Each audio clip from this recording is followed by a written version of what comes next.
The e-publishing space is at a very nascent stage today, and I think we'll be hearing a lot more about this over the coming years in Publishing Next or in any other conference. And I think we are at a very unique position in India today when it comes to something like e-publishing. This is because, I'd like to quote what science fiction writer William Gibson said. He's also the person who coined the word cyberspace. So he said, the future is already here. It's just unevenly distributed. So when you take the e-publishing space, there are countries in the world that have gone far ahead of us. And there are countries far behind us too, I'm sure. And I think where we are now and where we will be, we have a fair idea of it. We may not all, evolve through the same process, but I think we'll probably get to the same situation in different ways. And so in a sense, this is going to be a panel that's looking at something where we have some view into the future. And we have also Malcolm, who's going to be able to tell us what's happening in various other markets around the world. The transition to e-publishing presents a lot of opportunities for publishers, for readers, and for the entire publishing ecosystem, in terms of cost savings, in terms of wider access, in terms of ease of use, and so many other things. But in India, we have some challenges which are very unique to our context, which publishing industry in other markets like the US or the UK have not really faced. And one of them is the fact that we are a multilingual market.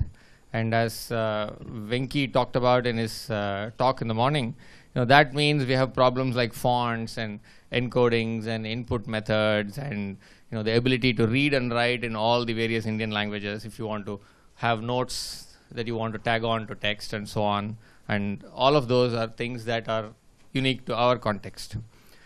We also have the problem of creation of content in the Indian languages. So if you are creating content in Indian languages, the language of scholarship is English in India, not so much the Indian languages, whereas the language of the masses, the language of readers is the native language. So that's a problem that's not specific to the e-publishing context, but that's a problem in general we have. So translation is one of the things that we may have to use there. And the other problem is with business models, which is a very, very big problem, which other markets have also been trying to work on. And I'm sure Amit will have some interesting things to say on the business model front, where how do you charge people for books? How do you charge people when there is no propensity to pay for anything? If, for instance, recently Flipkart shut down its flight music download service, saying that it was not something that they thought was viable. People were able to actually buy music legally, but it was DRM free and anybody could copy, and then I think they found that it was not worth continuing. So that's another big challenge that we are going to face from a business model perspective. And the other problem is payment capture mechanisms. So how do you actually get people to pay, even if they're willing to pay? So access to credit cards is limited in India. And then the mobile payment mechanisms are still not very robust and widespread. So these are some of the challenges that we have in the Indian context, and some of the things will be talked about by our panelists. So we'll have each of our panelists talk about their thoughts about the challenges and opportunities and what they foresee as the way things will evolve. And after that, we can take questions from the audience. So I'll just quickly introduce all the panelists, and then we can start with Sakshi.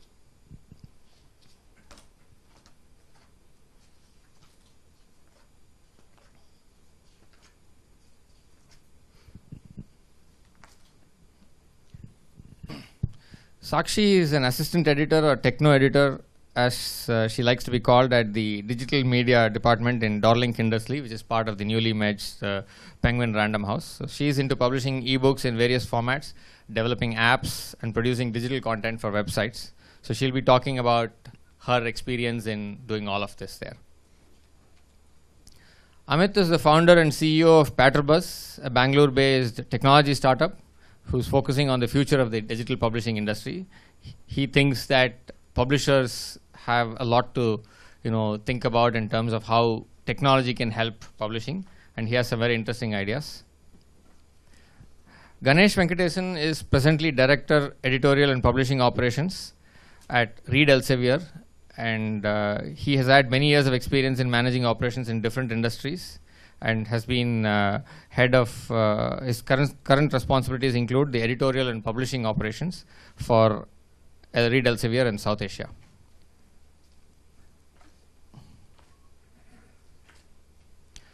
Venkatesh Hariharan is Director of Knowledge Commons, an NGO working on policy issues around open standards, free and open source software, and open education resources. Hariharan is interested in the intersection of technology, society, and policy, with a specific focus on democratizing access to knowledge. His current areas of work are in Indian language computing and education technology. And we have Mr. Mehta, who's the Managing Director of Mehta Publishing House, which is a very leading Marathi publishing house, which was founded in 1976. And they publish more than 150 new titles a year and 300 reprints each year. And they have an active backlist of over 4,500 titles. They've also launched an ebook app and a platform, and he will have a lot to tell us about how he's been looking at going to ebooks in Indian languages. And Malcolm Neal has over 25 years of experience working with the book industry, both in retail and publishing, so he comes with a lot of print industry background. His recent experience as the CEO of the Australian Booksellers Association and Group Communications Manager of the multinational retailer Red Group Retail gave him a unique insight into the decline of bookstores. So he's seen how things have shaped in the print bookstores era, and that fueled his desire to move into the then developing world of ebooks. So in a 3-year career at Kobo, he's been at the vanguard of Kobo's push into new markets in South Asia and Southeast Asia, giving him a unique perspective on what he sees as the coming changes to publishing and reading in that region. So I'm sure he will have a lot to tell us from his experiences in other countries. Okay, first I'll ask Sakshi to talk to us about her experiences at Darling Kindersley. Hi everybody, good evening. I'm sure this session requires some more interest than the tired people after all the long sessions. Yeah, just one moment. So if each of you could take about 10 minutes, and then we can wrap it up and open it to the floor for questions. Yeah, because I'm sure there'll be a lot more questions. Experience, I think question and answer is far more engaging than the talks. Okay, yeah. Thank you. So if some of the news, in one word, I'll say the future of e-publishing is bright. That is my take on it going forward. So some of the news, if we are to follow, I have some screen grabs here. No more books, high school goes all digital. There's some iPad-centric school which has been opened in Netherlands. And 2 Sheboygan high school go all digital. So if we are to keep some of these news in our mind, digital is the future of publishing as well. Be it from the point of the ecology, from the storage point of view, from the futuristic thing. So I always believed in the digital publishing, and this is my first job at DK. So what attracted me to do is this thing, that the future of ebooks is, and in the future of books is ebooks. So it's very interesting. We work on travel guides. Personally, I have been working on travel guides a lot. Rough Guides is a part of the team at Darling Kindersley. So there are various formats in the travel guides. We have snapshots, we have pocket guides, and the all famous eyewitness travel guides for DK. And the kind of work we do is the editor at DK is at the center of the whole production process. So we have to liaise with our design team, with our technical team, with our image team to get the final product on the screen. How does it look on an iPad? How does it look on an Amazon Kindle? So we have to keep an open eye for each and every aspect. Text is just one part of the editing here. Text is like 10% of the working job actually, editing. So we have to look at the CSS as well when we are converting the XML and HTML in our software to generate an ebook. So there are times we even go and edit book the images in the Photoshop or maybe in design. So it's like a complete package when you are working in a digital media department. You can't be just an editor, ki I'll just see the text. So editor, when a project goes out, it's like, as our HOD calls it, it's your baby. So you have to see how it looks, how it feels, how it talks, how it engages the person in front, who's reading it. So that's about my. Okay.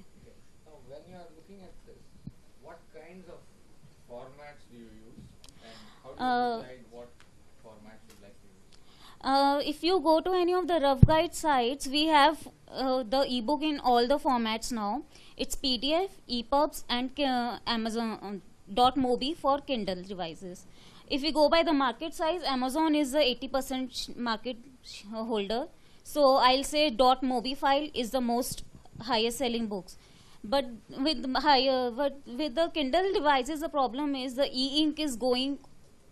It's a little, I'll say, not up to date. So Kindle Fire is there, Kindle HD is there. So the Mobi file which we generate it works on all these devices.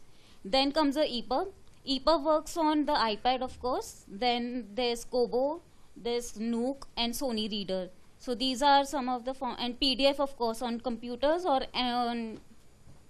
PDF is actually, it's like a open platform thing. You can open a PDF on any device. Okay, so a PDF won't be called an ebook then, in a sense? It will be called an ebook. There are enhanced PDFs. So there can be different, in all these formats, there can be different, the level of enhancement. So there can be an EPUB which is just a fixed format. You just go through the pages, there's just text and images. Then there's an EPUB which talks to you. You can click on pictures that speak. There's music in them and there's functionality. Then it comes closer to being an app. I have some examples here on my iPad. So anybody who wants to see all these kinds, so I have it on the iPad here. So does that answer your question? Yeah. But when we actually look at ebooks. Yeah, going to the PDF. Yeah. So PDF, usually we see a PDF just a open page thing. There's text, and you move over to the next page.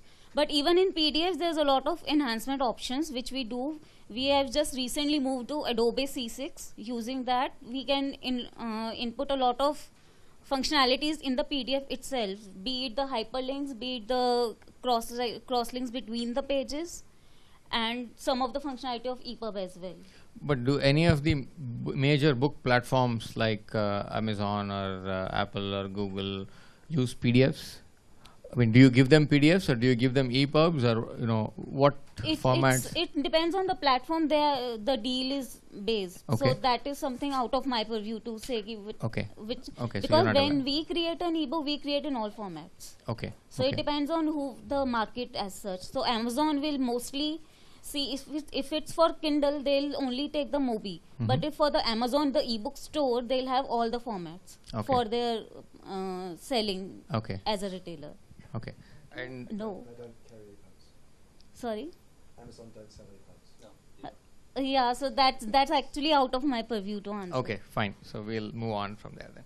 Okay, I'll hand the mic over to Amit to tell us about some of his thoughts. Okay, so when we talk about technology and e-publishing, I'll just touch upon some technology points. I'll go back. I'll ask a question. So how many of you guys have seen MI? All right, no problem. So how many of you guys actually have seen the movie MI2 where Tom Cruise climbs the mountain and threw his glass in the air? Very few, actually. All right, lots. Okay, so if you've seen that, now that was something way years back, and then last year Google Glass happened, and that's how technology evolved. What people visualized 5-6 years ago in movies, Google Glass did that to the real glass. Now people can actually say, hey, Glass, click a picture, and the picture is actually clicked. And that happened with Minority Report, right? So Minority Report, the guy was playing with screens. Oh, wow, this is all happening, and now you have touch screens everywhere. Even the TVs are going touch screens. Technology evolved. All that stuff. And in the ebook section, so this is general technology, the way people are behaving, the things are changing. And how I'm trying to relate to the publishing world here is that gadgets will come in. All the devices will keep on being invented and new innovations come in. how it affects publishing. So the first example happened. So many of you guys who are from Bangalore or have been to Bangalore Landmark, when Flipkart was not there, Landmark was big. It was like whole floor with books full up and all the shelves are full. Now after Flipkart, Landmark is actually shrunk to one corner and they sell groceries. So this is a trend happening in ebooks now. When ebooks are happening now, people are buying or not buying. Or When you say this is a trend happening in ebooks, I mean this is not so much ebooks but e-commerce. No, I'll come to that. So basically, when we say commerce, what I'm trying to say is on the payments and monetizations, trying to relate to it, that people are going online. When people are going online now, they're buying books online. They have their credit cards in place. Not as number as like how it should be. Like India has a population of 1.2 billion, and how many credit cards are there, and how the projections are. But there are people who are having credit cards. They are buying online. When they're buying online today, they're buying print books, but they're not really getting into ebooks straightforward in India. Across the world, ebooks are happening around. That's where people are getting into user experiences. Ebooks are getting into experience format also, from a plain Jane PDF readers to use Kindle and other devices, where now people can actually do a lot of interactive reading on books or any other content as such. And that's how they drive the experiences on. So we, or at least from our perspective, what we think in technology will be that it's evolving, it's ever changing. What publishers need to take care as challenges is keep on upgrading yourself, keep updated to the technology part later on. Like, for example, I still find publishers who are storing files or their articles or books, everything in doc format, or not even having CMSs in place, right? Where the technology has gone to Google Glasses, and technology has gone to different devices, and iPhones, like every year iPhone comes up with a new device with iOS upgrades happening around. So publishers, at least they have to keep in mind that technology will keep on changing. At least, if not, we cannot catch up with that fast pace, but at least a couple of years for sure. That's where it will help in actually catching with the e-publishing trade. Otherwise, we'll be stuck in completely, again, PDFs, and PDFs won't sell, so the market doesn't buy.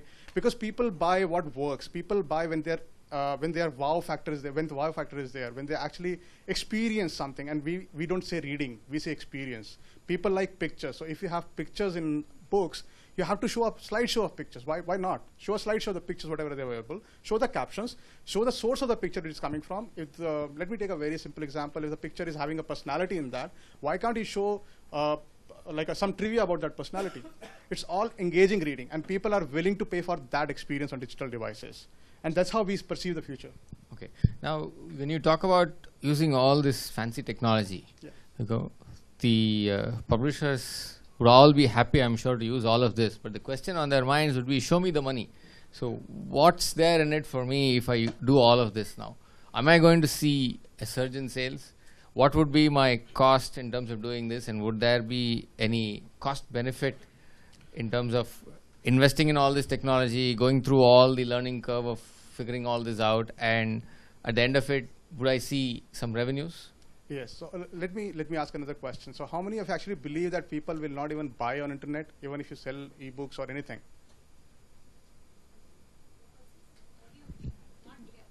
How many of you believe that people will not buy anything on internet, on content side, on books or magazines or anything?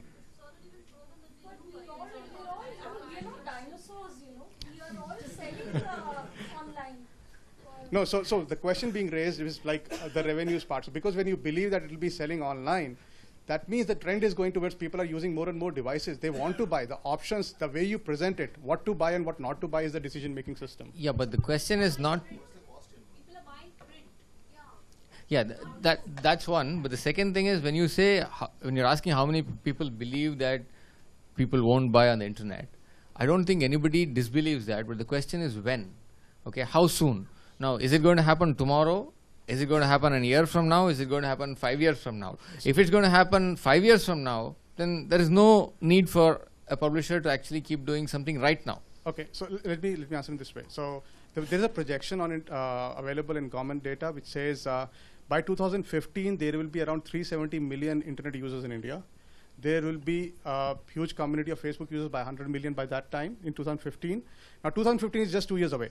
when you talk about 370 million internet users, they'll be doing something. At least they know how to read, they know how to purchase and all that stuff, right?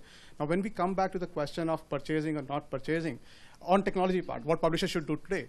Technology is not like, okay, oh, suddenly the ball game has changed, everyone device has come, let me go buy a solution from the internet or some vendor available in the market and they will implement it for me just correctly. Technology has to evolve with publishers. Publishers have to participate with the technology companies, say, oh, this is the need, this is how the publishing works, this is how our systems are working, this is how our distributor network is, how our sales cycles are. Everything has to be given, and they have to work in hand to evolve technology with the people, right? They have to invest today to make money in 2015. It's not like you go in 2015 because everything is working around and you just buy a solution off the net. Okay, there is one aspect here again where I'd like to challenge you on this. Now, when you talk numbers of, say 370 million internet users in 2 years' time and so on, okay, there are, probably 700 million literate people in India today. That doesn't translate into all of these people buying books, or even a very small fraction of these people buying books, right? So that kind of a equation where you're translating numbers into sales does not really happen. So we look at projections, right? So if we say that today there are 100 million people online, and how many are buying today, corresponding to when there are 370 million people online, how much is the projection which will be there for buying purpose? Yeah, right? when it's almost close to zero today, I'm not sure if it is zero today for sure. Ebook purchase in the Indian context, right? I'm not talking about... Maybe Malcolm is the best guy to answer that. No, in the Indian perspective, I'm talking not in the global sense. People... I'm still more likely to agree with that. So a number of people from India who are buying ebooks, okay, is probably a very small percentage of the entire internet population. Because if you look at the ecosystem in India today, the purchasing powers, the way people are buying devices, right, the way iPhone is penetrated, because like even technology companies did not focus on India. Apple did not focus on India till last year. Okay. This is the year they actually focused on India, that India is a good consumer market. That's how they ran new models to sell phones in India today. I think a good proxy would be the growth of e-commerce in India, and the data shows that I don't know the exact numbers, but I think it's about 36% growth every year. Something around that number. Yeah, so I think that would be a good proxy. The challenge is that e-books are not available in India. So what is there to buy? Today, when I'm buying e-books, I'm buying it from Amazon. Well, that's okay. The question is not so much where you buy it from, but do you buy at all? Okay, so let's probably do a quick poll of the audience. How many people here have a device like an iPad or an Android tablet or something like that? Okay, almost everyone. Okay, how many people have read an ebook, not bought an ebook, read an ebook on your device? Okay, and how many people have bought an ebook? Okay, so if you look at number is greater than zero for sure. Yeah, no, this is a very, very professional audience. Okay, they are people in the industry. So so this is not representative of India. If you do this by just stepping out onto the road, then you will get a very different answer. So you shouldn't take that. Okay, so at least we know that people here understand that ebooks are important. Nobody is saying ebooks are not important. But the question is, should I do it now? And if I do it now, when will I see the revenues? If I'm not going to see revenues soon enough, can I wait a while? Right. So what we believe is that revenues cannot happen instantly in India for sure. You cannot say that if I have a platform which can publish online, within 6 months I'll see a huge or good revenue. No, not at all, because the technology has to support. So there is a 3G problems in India. There are bandwidth issues, then other logical issues like the payment issues, right? The payment gateway failure. So if the technology also has to map accordingly, parallelly in that's a network, like for example, Airtel and Vodafones are actually building networks to support 3G. Payment gateways like PayZP have launched that they say failure rates are very, very low, the transactions will be crossed. Credit card companies are focusing on more credit cards to given to users. That's how they are buying online. When all things fall in place, right? When you say all fall in place, it will never fall in place perfectly. But everything is moving in a positive direction. Everything is growing. And for that purpose, we say that it will reach a certain level where you start seeing some revenues.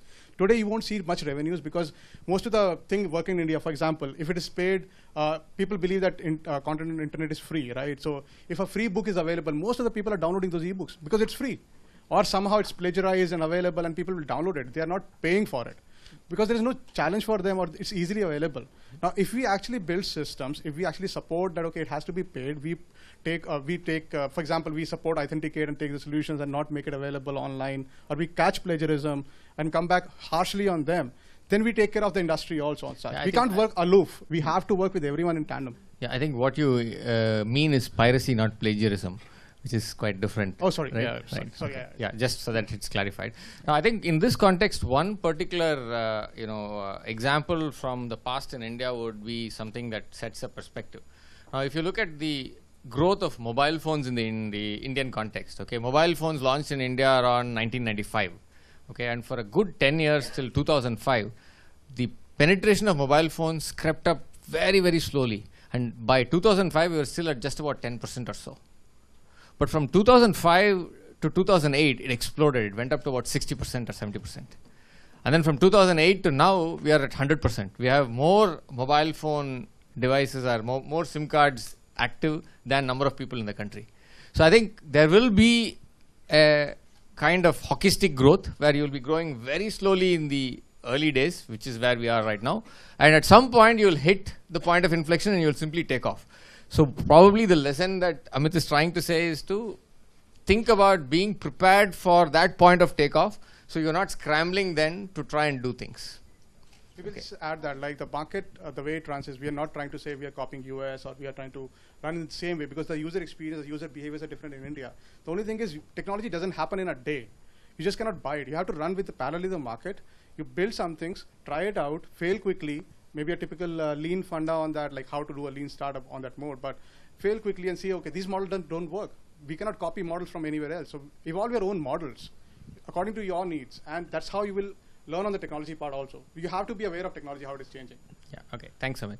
So I think the takeaway is that, keep looking at what's happening and try to be on top, so at least we understand what's happening, so when the time comes to do something, we know, and rather than, trying to figure things out later.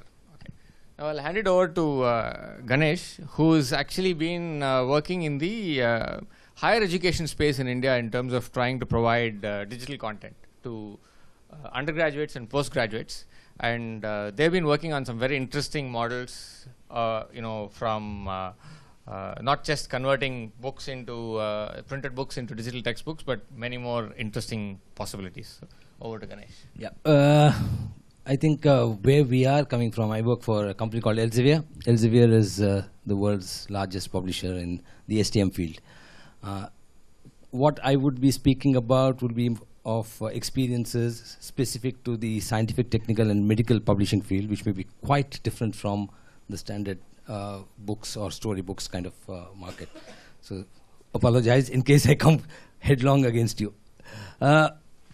In the STM field, we still feel, as Elsevier, we find that, yes, like everybody has been saying, there's been a growth, an explosion of mobile internet usage, of smartphone technologies.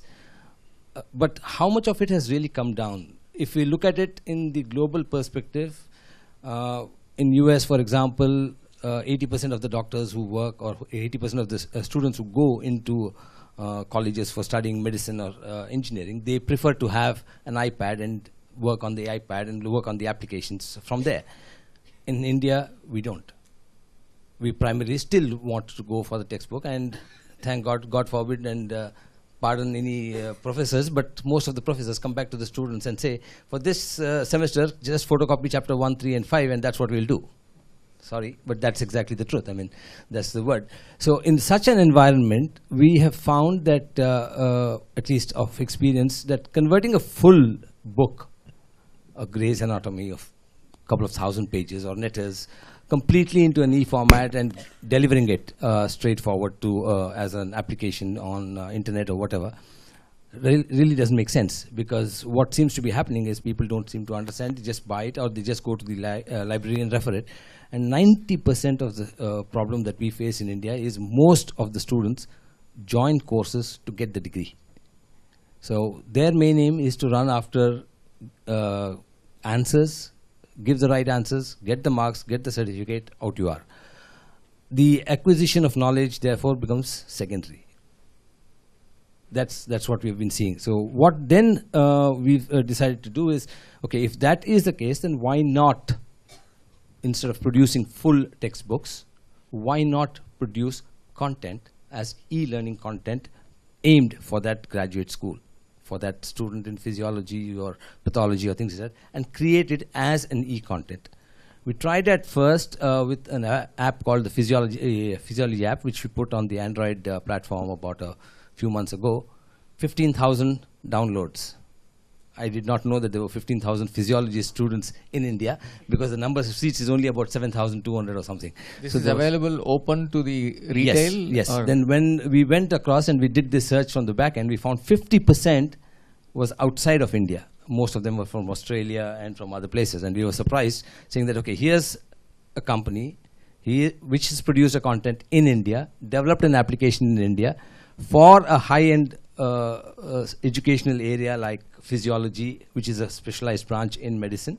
And then you get 50% of people buying from the global market rather than Indian India. content going global. That's the reverse, yes. So what happens is that what we have really noticed is that there is this ability for us to do it. We can only do it if we start working on the content, working on the educational platforms. Rather than try and take 10 years question papers, bind it into a book and sell it for $199 and say, okay, student, read it, you'll pass your second year, your third year, fourth year. Generate the content. We are now trying to look at working on platforms, on the e-platforms, to create apps for pharmacology experiments, for example. We have an animal simulator which we have just recently launched. That is a product wherein which you don't have to really inject an animal with any drug for testing. You do it on the app, it gives you a result, and the result is it. It's only when you go for the fourth or the fifth stage that you really need an animal. So at least for the first 3 stages, you don't need an animal to test on. This is an application which has come and built on the knowledge that has come in from the basic material, which is the book. The book has been in publication, we have extracted, mined the data, created the app, here it works. So the E has come to stay, as far as I can see it, but not so much in the STM field as a book per se, but more in terms of value-added products which come down the line. The articles will be there in E because they still work on citation, abstracts, and references, so you can keep mining the data and play around with it everywhere, so it's very, very useful. But in the learning platform, it's primarily coming in the form of products rather than real books as it is. And these products can then be consumed by users by buying it directly, or by only if they're within an institution which is having access to that product. How does it work? Yeah, what we are doing now is that we are working with the colleges right now, so that first we will give it as a point of access to the college for X number of licenses, which is the number of students. So all the students who belong to that college will get access to it, and then they can work on it, because its courses are always tailor-made to that particular institution. So therefore it has to be that, not to the open public. To the open public, we still have the rest of the products, which we have the app shelf, in which anybody can buy any of the digital content. We have added so much value to it in the form of inline videos which show you how a surgery is done, or how an experiment is done. Inline videos inside the article, inside the chapter, using HTML5 tagging and things like that. So those things are there. Those things are there for regular people. But for the learning, it's primarily institution oriented. Okay. And when you're creating this kind of content, you said you're currently drawing largely from the current printed content you have and adapting it. So do you also foresee situations where you will probably create content right from scratch, which is able to make the most of all the features that digital environment offers you? As a publisher, we will not create content. We will create the product. The content will be by the author. Okay, when I'm saying a publisher creating content, I mean working with the author, of course. Yeah. I'm not saying you as the publisher. Yes. So we at this moment, for a couple of products for the dentistry module, for example, I mean, we are working with leading dentists, a pool of them. So we are trying to work with them and then come up with the ideas to what is to be created as a product, what will be good, because they have got experience of working. Okay. In that field. So that's how it will come up. Okay. Yeah. Thanks, Ganesh. Thanks. Okay. Now, from largely English, which we've heard about so far, we'll now move on to Indian languages. So I think this panel is far more balanced than the other panels, as somebody was saying in the morning. Venki gave a very nice talk in the morning where most of you may not have been there since it was happening at the same time as the panel that was happening here. And he talked about many interesting problems that are there in the current context in terms of Indian languages, creating content in the Indian languages. And he's been active in this space for the last 10, 15 years. And so he's seen how things have been changing, and he feels that they have not been changing. So he'll tell us about that, and then he'll also tell us more about how he thinks things could possibly change for the better. Over to you, Venki. So after the previous three speakers, I feel a little bit like Dr. Doom, and unfortunately, the last 10 years that I've been involved with Indian language computing, I've not really seen things change. And wherever change has happened, it is not because we as Indians wanted it to change. It's because the world had moved, from fragmented encodings to Unicode and things like that. So if you look at the state of digital Indian languages in the digital space, I would say it's pretty much in the ICU at this point in time. If you look at the fact that Hindi is one of the largest spoken languages in the world, and then you compare it with other languages, and you look at it, Hindi in the digital world, what is the situation? So about 400 million people, I guess that's a rough estimate of people who speak Hindi. But if you go to Wikipedia and see where Hindi is in the list of languages in terms of number of entries, 400 million people speak Hindi, but only about 100,000 entries are there on Wikipedia. Compare that with English, there's about 4.3 million entries in the English Wikipedia. The Spanish and the Russian Wikipedias have about 1 million entries, and I guess these two languages are on parity with the number of spoken Hindi speakers. So when we look at that number, and then we try to identify why is it that the number of Hindi entries in Wikipedia is so low. I think the set of challenges that we have to overcome to ensure parity is a stupendous amount of challenges, and we will not be able to solve these challenges unless industry, government, and technologists come together to solve these problems. If you go to any part of the world and use a computer, you will find that the keyboards, etc., everything is available out of the box. So if you buy a computer in China, it would have a Chinese keyboard, the Chinese operating system. How many of you here have, I mean, this is a publishing audience, so I guess again the sample size would be slightly different. But how many here have actually ever installed a font on your computer? Okay. So, but the average user, nobody really wants to install a font. If you look at computing in Hindi, for example, where do you go and find a font? And today, even if you go and find a good font, installing it is a pain.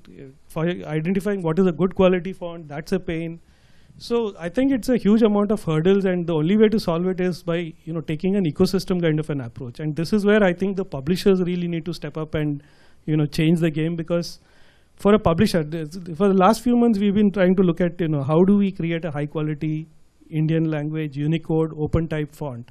And we've been quite amazed at the cost and the complexity of that challenge. So for example, for creating a Devanagari font, we found that to really nicely render typographically the Devanagari characters, we have to create at least 34 versions of the Choti E ki matra.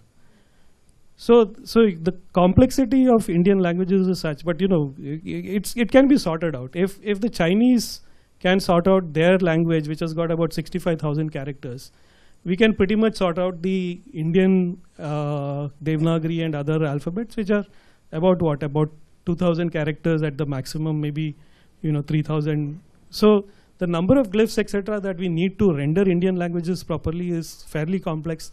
The number of rules of because we have consonants and combinatory characters, etc., is fairly large.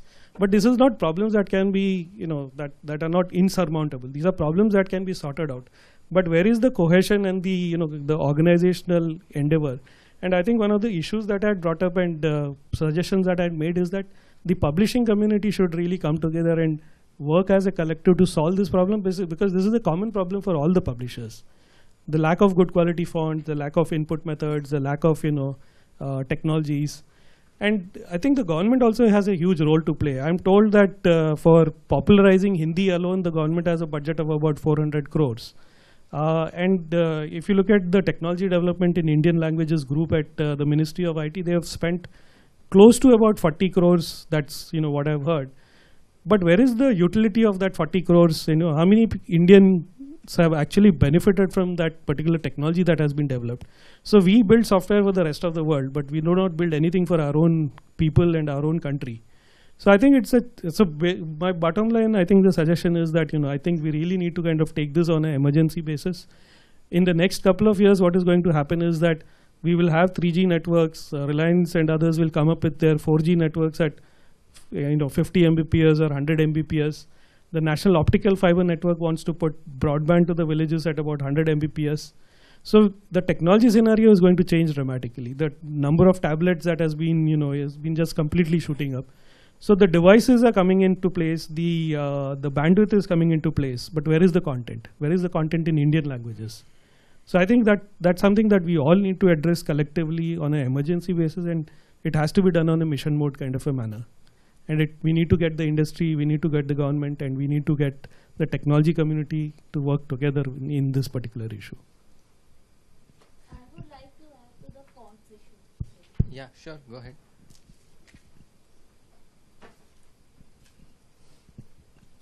Recently, I've been working on a book called Istanbul. So the language Turkish, they have got 3 of their own eyes, except for the English 2i which we have, which is a smaller one with a dot, and we have a capital without the dot. So in Turkish language, we have a capital I with a dot, and we have a small I without the dot. And there's a third I which stands somewhere in the middle. So the issue of fonts is actually one of the very fundamental issues with the digital publishing in the whole, not just Hindi language, even in other languages, because at DK we publish books in 30 languages. So, and when we publish books for different languages, different countries, for example, there's a book on China. So we have a language section there. Over there again, we face a lot of problems when we are drawing characters with the Unicodes. And not just the fonts, even the symbols have a lot of problem with the Unicodes. If you know, the rupee symbol was changed recently, so we have a digital version for that. But while working for Istanbul, what I faced the problem was the Turkish lira symbol. It's like a T with 2 slashes. Alright, so it's available in an image, but its Unicode is not recognized on any device as of now. So our first go was we used an image in front of all the numericals. But then it went on to the creative team in headquarters. So they said that whenever somebody will increase the font size, the image will look very small. So again, we have to move back to the earlier use, which was using the TL in front of the numbers. So these are the fonts and the Unicodes. These are like very pesky problems in digital, which we face day in and day out. And Unicodes in different languages and different fonts and different platforms. So some Unicodes might work on an EPUB file, which will not be supported in a Kindle file. So we go back and change some Unicodes. So like that is something a creepy problem, I'll say. Okay, yeah. So there are quite a few challenges, as you can see in the operational logistics of creating a file in an Indian language. Okay, so what Venki is saying is that what needs to be done is not rocket science. I mean, if we spend a little bit of money and get together and do it, it's easy to do it. So what you're saying, there is coordination failure between the government, the publishers, and the technology people, and all of them. Okay, now how many Indian language publishers are there here? Okay, do any of you see what Venki is saying as a problem today in your day-to-day activities in creating books in your languages? Yes, of course. Okay, how many of you see it as a problem, which is something that's causing you a lot of pain? So if this is there, it will solve all the problems. How many of you? One? Okay, so you see the problem in the future, but not today. Okay, so I think one of the things that may be a reason for this not getting fixed is that many publishers don't actually see this as a very big pain point. So if publishers don't see it as a very big pain point, they're not coming and saying, I want this problem fixed now, and telling the government, if you don't fix this, we have a huge problem on our hands. We can't create content which then can be consumed by a lot of people in the Indian languages. So probably what is needed is to lobby the publishers first and educate them about the problem.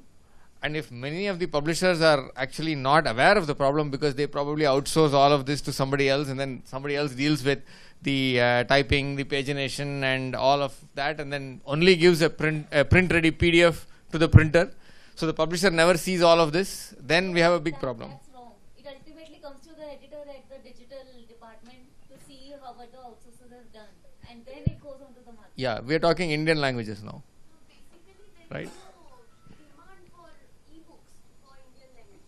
Basically, Yeah, that is also. Yeah. Yeah, that's Okay, so that's another point. So I think, go ahead and address that, but we'll come back to question.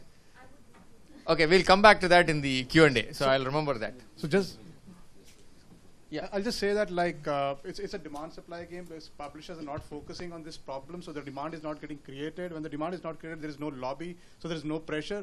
As soon as all this is in place, you'll definitely find a startup or a technology company immediately resolving it within few months. It's like there's no demand, there's no one forcing it, there's no one asking for it. So there's no company developing the system. Yeah, go ahead, Malcolm. Yeah. Just give you potentially. Is this on? I don't think it is. I'm listening to a lot of these things that have been said, and I have to say that this is a similar sort of conversation that's had at the start of every market. Now, the problems are unique to India. There are Indian problems, but many of them are also global problems. And so when you're talking about demand and who should start first, these are chicken and egg conversations. There is demand there. There's no denying that. There's demand there. That's why my company is here. It's why Amazon launched here. It's why Flipkart are doing things. So, you can't deny the demand. It's a matter of when do publishers invest in the digital side of their business at a level to which they will get a return that will fund more investment as the market grows. And I think I'll talk a little bit about that later. But I think in these conversations we're jumping around on so many different terms. Demand is there. There's no denying demand is there, but there is no supply, so there is no market. But there is a potential market. The experience of the globe in Brazil, in the Philippines, where we launched last week, in my home country of Australia. 5 years ago, there was no market. Now there's a market worth $200 million. So I don't think those experiences will be radically different in this market. The method of delivery will change. There's payment things. These are all technical market mechanisms, but I think it's more useful to talk across the top of those because in essence we won't solve the market mechanisms. The market will solve those for us. We'll all try and fail at different things. But I was listening to before and you said up there is no demand, and you said there was, but you meant the same thing. You do think there's demand, but not right now because there's no books and people aren't calling out for it. You've identified that there is demand for something that isn't there yet. I don't actually think you disagree with each other. I just think that the point at which those two things happen is in the middle.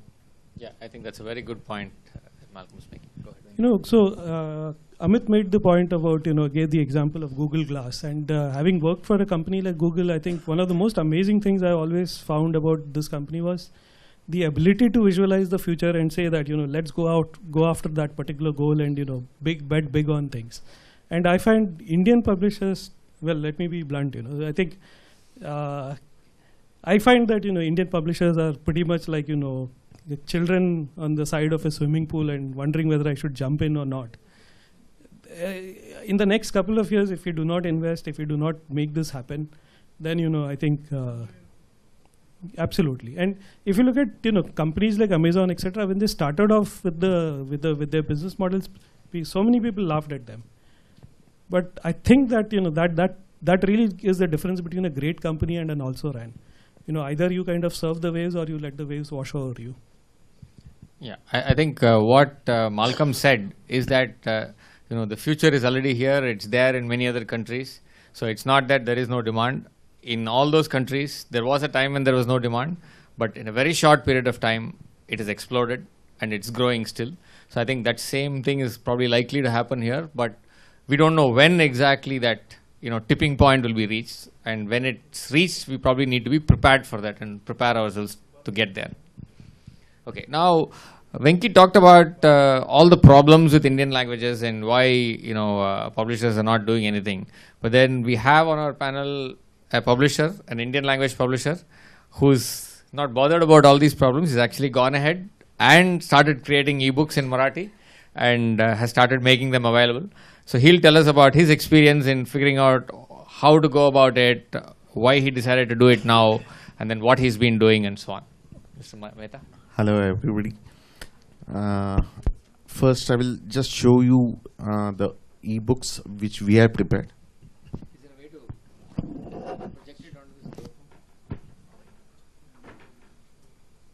So this is just a latest book of Sachin Pilgaonkar, the actor, and sorry.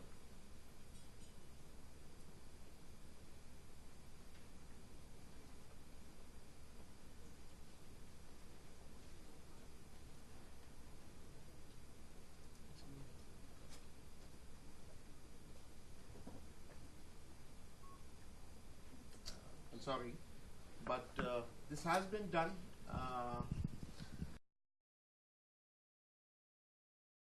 2 years we were just fighting out with the font problem, but after that the problem was solved. We immediately decided to launch these ebooks. On 27th of this coming month we will be launching it, and I'm happy to tell you just today,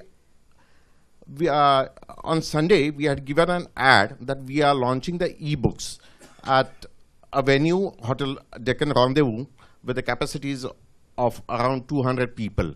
But I just received a call that people are just calling and they want to see those ebooks and they want to buy those ebooks. So I'm very happy that in Marathi I would be the first publisher coming up with these ebooks, and I'm sure that these ebooks would create those revenues which we want. And regarding the profits or the money making, if we can see all publishers, if we can see our stocks in go downs, so if we just think about ebooks, so that would be a huge profit for us. Money wise it is there, but content wise we can give all those readers what they want from where we can give. So the copyright free books, even we can give those books as free ebooks. Then your upcoming ebooks you can give. So I don't think so there is any problem. Okay, Mr. Mehta, when you decided to start, providing ebooks to your readers, did you consider working with the other ebook platforms like Amazon or Google or Flipkart and so on, or Kobo? Amazon, we had contacted them, but they told us that Marathi font we would not support. But now on iPad or the smartphones, it has been done. And even in a month's time, we have sold about 50 ebooks, some 17 abroad, and the remaining are in India. Okay. What about Google Books? Did they talk to you? Did you see any no, issues they had with them? contacted us, but we are not going with them right now. We would like to go on our platform first. We would like to make sure that we are giving the right content in the right fonts, and nothing breaks in that ebooks. So we would be assured that we are giving the right content. Okay. Now, if as a Indian language publisher, I want to actually do what you did, which is to create my own platform and create my own ebooks and make it available to readers. So one is the technology. So what technology do I use? So how do I decide to use EPUB formats, or do I decide to use PDF formats, or what do I do? It should be ebooks, because regarding EPUB, you PDFs, mean? EPUBs. EPUBs. Regarding PDFs or scan copies, I would like to say a person in Pune who says he's a e-book seller actually gives a PDF or scan copy, and people don't know where he's selling also. So I would like to just point this out, because that person is going around India and saying that we are the e-book distributors, the largest one. So just be aware of all these things. Okay. Okay, now once you have decided to create your own platform, now how did you decide which devices to support, whether it should be iPad or Android or Android and iPad first. Okay. Yeah. Okay. And once you've decided that and created your app, okay, the next thing is to have the books available in the EPUB form. Yes. So now, what form were your books, printed books in, and how did you convert them into EPUBs? What were the challenges you faced there? The first thing was the fonts, but we did not use the Unicode. We had our own fonts embedded, and we saw that the font is readable. For us, it was, we are using it for long years. So I wanted the same font to be embedded and given as an EPUB. So it happened. So it was for 1 year or 1.5 years I was fighting out with that font, but I had decided to go with the same font, and the person who just appointed, he had come to me for those ebooks. He scanned my one book, he sold it, but after that, when I saw those things, I just stopped doing business with him. And he gave a 3-page letter to all the publishers that Mehta is not supporting us and all rubbish. But I was firm with my decision, and we took 1.5 years for all these things. But I'm happy that we have done it. Okay. So now, how do you convert your printed books into ebooks? What's the process you follow for that?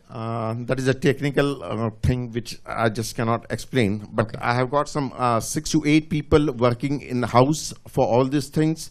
Firstly, I had outsourced these things, but when I saw that it can be a dangerous thing, because EPUB files, if they give to other publishers or other persons, then it can go away. So I had some 8 persons who are doing all these things in house. And what kind of DRM do you use to protect That the is files? Adobe. DRM. Yeah. Okay. And what would you say are the advantages of Adobe DRM as opposed to any other forms? Which were the other options you considered? No, actually, we did not consider any other options because Adobe was a strong one, so we just You went with it. went with them. Okay. Now, in terms of payment mechanisms, how does it work? So, if a book is priced at, say, 100 rupees, okay. Now, what kind of revenue do you need to share with the credit card or payment? The credit cards partners? is there, debit cards, credit cards, the bank deposits or the e-transfers.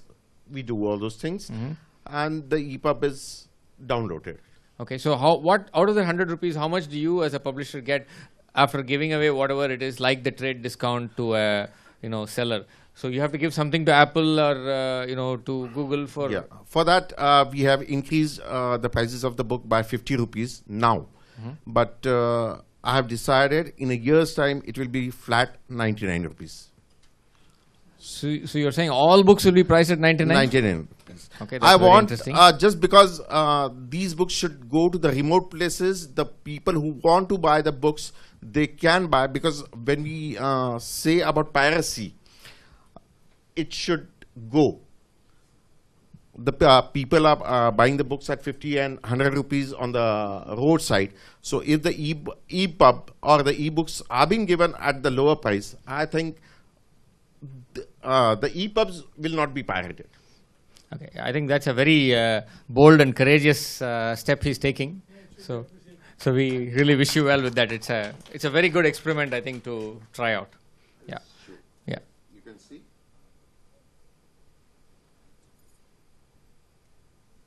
Is it okay? Can you Yeah, see? yeah. I think after the panel, if you are interested, you can come by and then see it.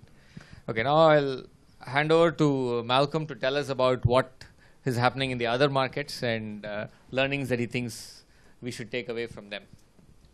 I had a couple of slides, and I think I'd just like to put one up if I could. Sure. Or maybe not. Does it? No, look, don't worry about it. I'll just read from this.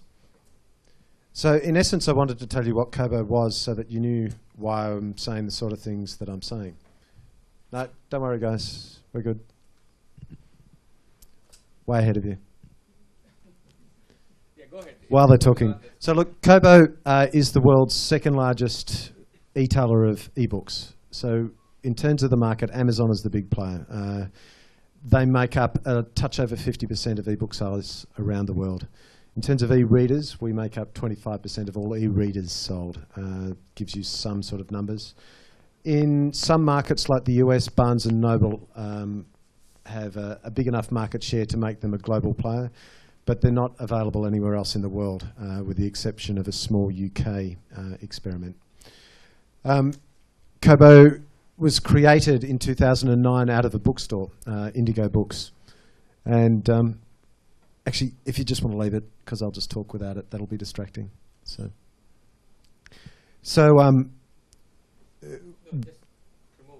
yep, just kill it.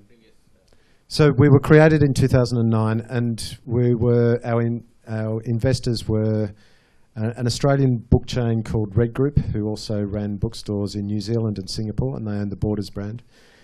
Borders in the US were still functioning, and they were a foundation investor. Indigo Books, which are the biggest chain in Canada, and then Chung Kung Holdings, which is the big Hutchison Communications. It's the telecommunications group out of Hong Kong. In 2012, after a touch over 2 years, we were bought by Rakuten. Our seed funding in the first round in 2009 was $10 million. We were purchased for $325 million by Rakuten. And we'd probably, at current market estimates, be worth around double that. So in terms of market growth, when I talk about where we see the industry going and how the market develops, our own company's growth through the developed English markets of Canada, Australia, New Zealand, the UK and America mirror that growth. We currently have 15.5 million users. We have billions of pages turned every month. We have over 4 million ebooks in our ecosystem. We have over 17,600 stores selling our units. We've delivered ebooks to over 200 countries, and some, including the UN, would argue that there are under 200 countries. FIFA, the Federation of Soccer Countries, says there's 203, so we'll go with the FIFA number. On any given day, we'll sell in up to 150 different countries around the world. We have 79 retail partners. That's partners who we partner with selling devices and ebooks. We acquire books in 25 different countries at the moment, and we actually operate an individual store. So that's an e-commerce store forward-facing to the country of the person searching for those books in 14 countries. And by forward-facing, I mean that if you're in India, and we're not live here yet, but if when we open our Indian store, you'll see rupee pricing, you'll see books merchandised on that store that are relative to the Indian reader, you'll see the best-selling Indian titles. And that's what we do across the globe in 14 different countries, and I think at last count 7 different languages. We have apps for every device. So there's a Windows app, there's a HTML5 app, there's a BlackBerry app, there's iOS app, there's an Android app. We have devices. We have a family of devices. We have e-ink e-readers. We have tablets. And I read on my phone. So basically the entire ecosystem of e-reading is what we focus on. But first and foremost, we're a reading company. We were born out of people who read. We were born out of a bookstore, so we understand what the consumer and reader wants. And so everything that we do is geared towards what the reader wants. And so when I'm listening to a lot of our panel discussions and a lot of, I've done this throughout the region. We launched in the Philippines last week, and understanding and hearing the full spectrum of opinions, just as I've had just there as well. What we listen to first and foremost is the reader, and what the reader has said to us, and what I see the reader saying in small numbers here is that there is a digital market in India. It is actually across languages, and for our company, we have the same problem with supportive fonts and things like that. We will launch only with support of English. We are developing support for Hindi. And then I believe that these other issues are technological problems that are solved as the market develops. So you do the two in simpatico with each other. I think my experience and Kobo's experience of growth is that where the market sits at less than 1% of total reading right now, when you have the conditions right, which is usually and unfortunately for every market except the US, when the multinationals invest in that market, they help develop the readership. And so where Google, Apple, Amazon and ourselves all focus on a market, the consumer is educated into what e-reading is, and then the consumer educates the market. So at the moment, we're a long way from that. But a long way in ebook world is 1 to 1.5 years. And that's how close this market is to that tipping point. So over the next year, you'll see a measurable amount of ebooks sold in this country, and that will be somewhere around 2% over the next year. After that, in the year after that, it will become 5%. And these are ballpark figures. After that, it will become 10%. After that, it could be anything up to 25%. That's how fast the growth is. So your opportunity to adapt to that change as publishers is now. It's identifying which books you think are most suitable to the digital market, looking at which segments of your market are already engaging in an online space, whether those books are being sold, for example, by Amazon, by Flipkart, or by, I don't know, Infibeam, do they, Apple? No, but Apple don't sell physical books. So where physical books are currently sold online will give you a bit of an indication as to where that transition is happening. As again, you're in that unique situation where you can look at online trade of your physical product and map a direction for your conversion to a digital space, because they're the books that people will look to first. At the same time, it's all about experimentation, because the cost of failure in a digital space is a lot less than the cost of failure in the physical space. The production costs, everything else that you do to print, let's say you print your 2,000 copies of a book, there's around 20 to 25% of your costs are less in an ongoing way, because after your production cost, you also then have warehousing and shipping costs. So once you've done that, you've got a digital book, because you've sunk all your costs into your physical book. You can play and experiment with that digital copy of your physical book. I'd talk a lot more, but I think it's more interesting to get some questions and to drive some debate about, in one sec, sorry, about where the market and how the market develops, rather than dictate which technological solution you should go for or which is the right way. It's about starting. And I'll say one more thing very quickly. It's about starting with everything. It's not a, I will go with Amazon, or I will go with Kobo, or I will go with Apple. In the physical book world, you don't say, I'm just going to sell books through that one bookstore. You look for as many bookstores as possible to carry your book. The digital world is no different. I'm actively encouraging you to put your books in my competitor's space, because you're mad not to sign an exclusive agreement or to think one channel is enough. No one else in the world is adopting that method, and I would suggest that that's key to developing your market too. Thanks, Mark. To add to that, there's one way that the physical books, how it does, then on the basis of that we create a digital book.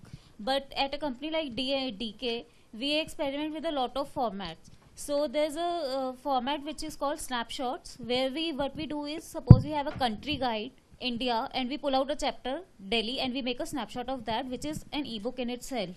Recently, we tried a different scenario, moving away from this. There was a guide called Southeast Asia, wherein this book will launch in 2014. But there was a demand for the Myanmar book. So we pulled out a chapter from the Southeast Asia book and made an ebook for the Myanmar. So the physical book is around 6-7 months behind the digital book. And recently we got a mail saying that the digital book is doing far better. So why don't we pull out other chapters from this guide, make the digital first, and then launch the complete digital guide with the front list, the continent guide. Okay, yeah, So there are different ways that we keep trying out which works better, and how basically the motive behind is to see which ebook sells the best and how it sells the best. Yeah, I think that's an interesting point. We'll come back to that in a while. Okay, I have a couple of quick questions for you, Malcolm. What fraction of your usage would be on devices like these, and what fraction would be on the apps?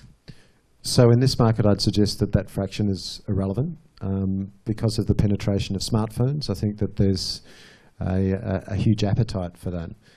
If you look at, though, people who actually buy this sort of device, which is an e-ink device, they purchase up to 12 times as many books as the best booksellers. So our average user in a developed ebook market, of which is most of the other English markets, will purchase up to 50 books a year, where they used to buy maybe 12 to 20.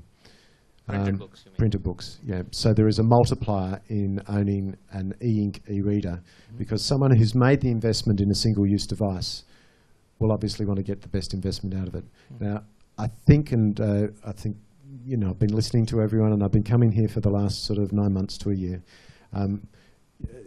That's a lot to ask for someone to invest, 5,000 rupees or 6,000 rupees for a single-use device when you can read on a tablet that you can get at some other price. So I think, again, this market might show a different pattern. That being said, we still think that there is a market for a quality e-ink e-reader. We have the best in market at the moment, as said by Wired and PC Guide and Forbes and I don't know who else, but quite a few. So that's my only party political, by the way. So we're looking to sell quite a few of those units. But when I'm asked,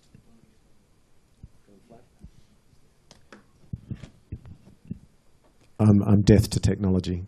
So when we look at this market, we think that the investment in the total market, like apps and the supply chain and everything like that, is necessary. So it's not just that e-ink market. But right now, to develop it, we think an e-ink strategy works really well to educate the best readers, who will then educate their friends and their family, and hopefully their mums and dads.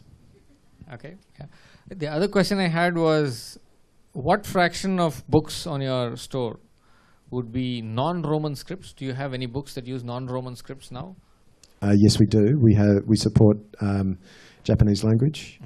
As I said, we're developing Hindi support. So I won't use the word roadmap, because people often use that word when they want to tell you to go somewhere else. So it's due for first quarter next year. Okay. But with some fonts, if you embed them and you use Unicode, the EPUB will actually render fine on tablets and apps. So I'm interested in what's happening here with the different languages, and I've spoken to some other people as well. For us, our launch will be English first. Okay. And when you're talking about the markets in Southeast Asia, do they have books in their native languages? Do you sell books in their native languages in those markets? Yes, we do. But again, we look at the potentials of market. There's a slide that I have which talks about the slightly developed markets. And in terms of the ebook world, this is an undeveloped market. So Southeast Asia, the only country really selling any significant amount of ebooks would be Singapore. After that will be Thailand, and Thailand have a company called Ukbi who are doing their own thing there. We've just launched in the Philippines, and again, the percentage of ebook sales is less than 1%. Okay. Singapore is about 9 or 10%. Okay. Okay. Now, I think one important point arising from what Malcolm said about working on a non-exclusive basis, okay, where he's actively, advising all of us to look at not just Kobo, but look at every single platform out there, means that publishers are going to have a problem in dealing with multiple platforms, right? Let me explain what I think could be the problem.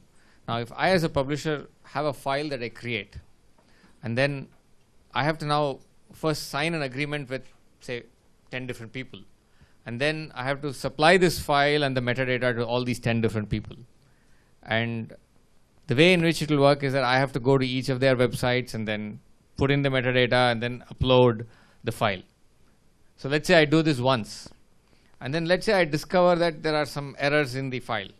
Okay, so I want to make the corrections. So then I have to go back to each of these 10 different people and then upload the new corrected file. So this can become very tedious for publishers as they have more and more books that are created.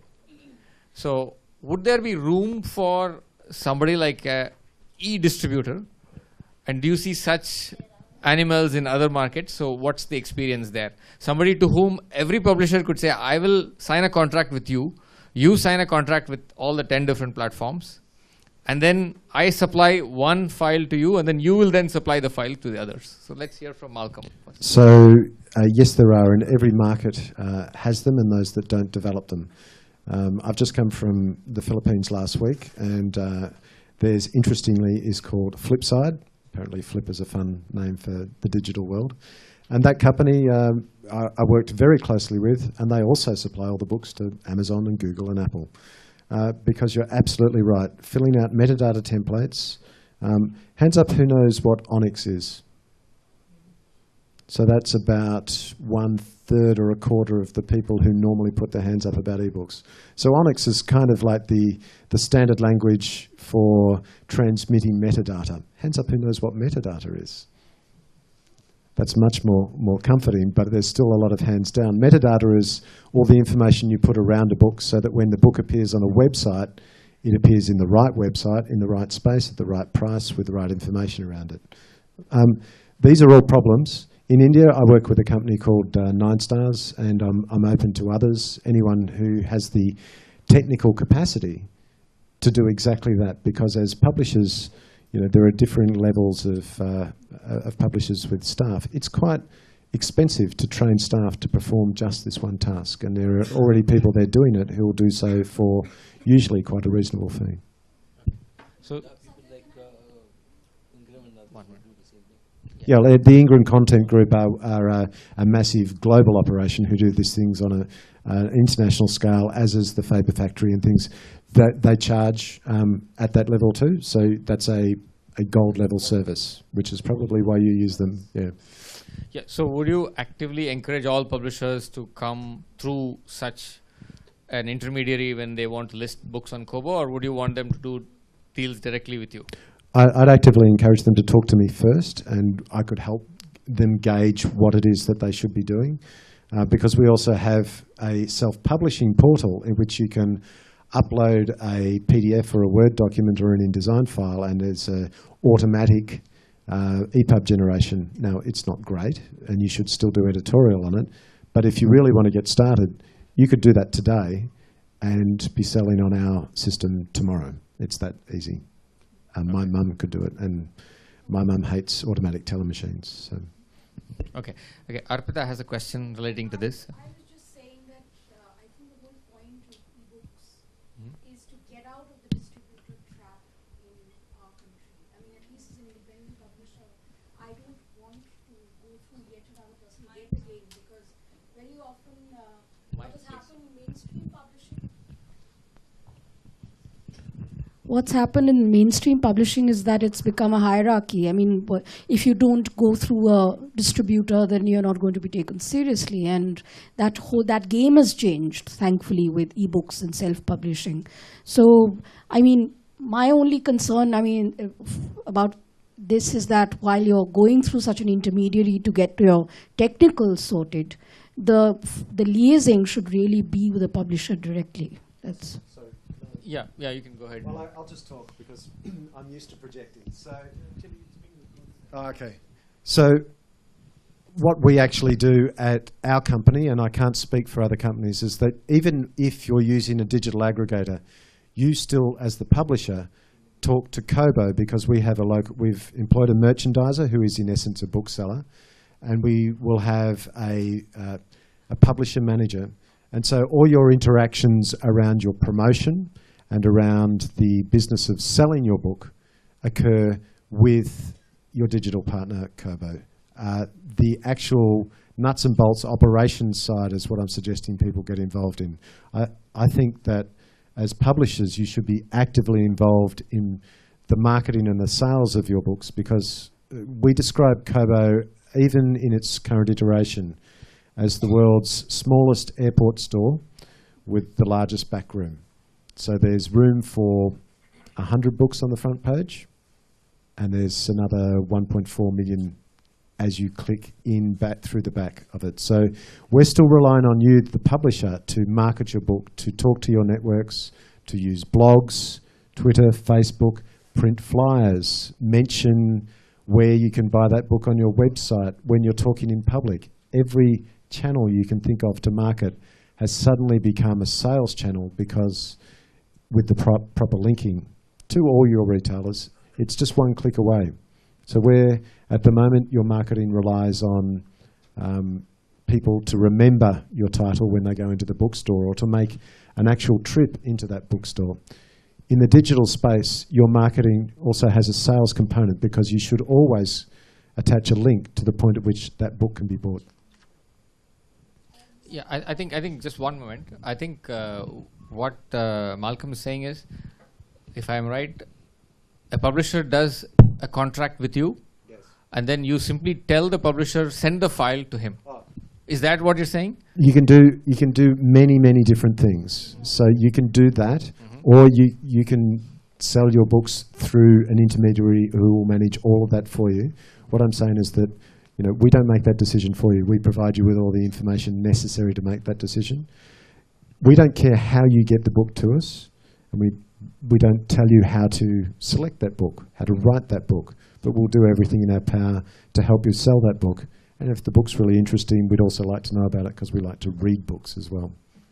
Okay, so if I'm right, then one model is for the publisher to do a contract with you, yes, and then deal directly with you in uploading all the books, correct, on Kobo. The second model would be the publisher to do a contract with you, correct, and then you get the book from an intermediary to whom the publisher supplies. Yes, so the publisher third parties their distribution. Okay. And then the publisher. So for example, like Penguin, they put their books on their own site.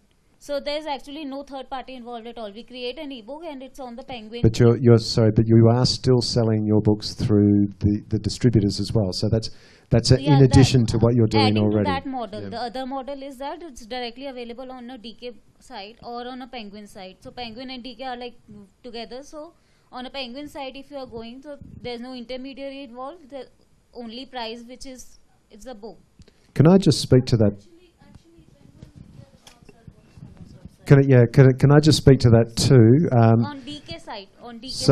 So Penguin have a policy which I believe is changing globally. So speaking to their MD the other day, but in terms of publishers, what Penguin and Random House does, they do with the global resources. And in my experience, independent publishers in most of the countries I go to, whether that's Malaysia, Thailand, indeed India and the Philippines, to invest in a transactional website and develop expertise in e-commerce is actually quite expensive, and is often a distraction from the core business. So in many ways, while that is an option and we don't talk about it, in terms of it, speaking from my experience in publishing and everything, I've seen a lot of transactional websites come and go, and my suggestion to an independent Indian publisher will be, unless you're partnering with someone to do that or have expertise in doing that, then it's a rabbit hole through which you'll be dropping your cash.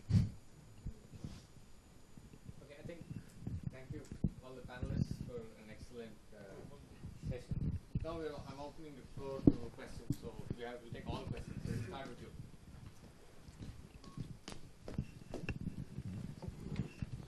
What are the disadvantages with PDF format when it comes to ebook publishing?